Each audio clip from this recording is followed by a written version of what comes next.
when we were on that dusty road leading to the Road of Bones in Siberia. Yeah, leading up there, leading up to Cheetah, I think. Or when we were really you know, where tired. all the clouds of dust. Anyway, there was one truck, it was going just about the speed that we travelled at. So we were constantly going in and out of his dust, right? And I thought, I was in the lead, and I thought, I'm going to take him.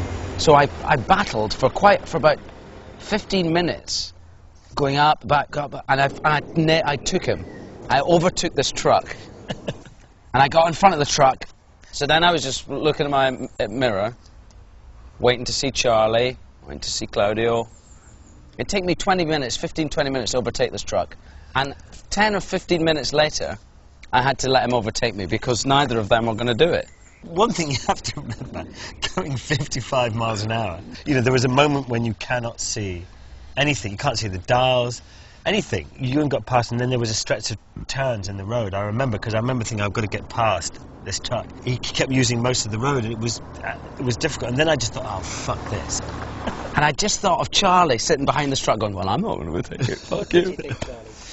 There's a kind of sick pleasure to it, the overtaking where you can't see a thing. It's just complete whiteout. Thinking about low moments. You know, coming on, the only proper puncture we ever had. On my bike. Can you believe it? Right, ripped the sidewall of my tyre. There's no way of doing it. And I'm at the back, and you're always dodgy about Claudio being in front of you anyway, because you never know what he's going to do. So you always give him a bit of a wide berth anyway.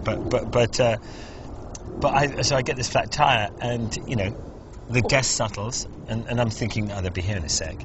Yeah. You know, be here in a sec. And 45 minutes later, they come back.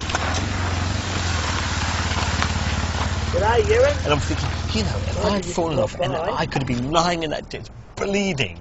I'm a bit fucking angry with Claudio. Right. Because it's taken me about 40 minutes to get back. I arrived back and totally just blamed Claudio for the whole thing. Totally. It had been Claudio's fault, let's face it. It was. But if it had just been on our own, that's not alright, you know what I mean? Oh, of course, yeah. He's fucking wild with him sometimes.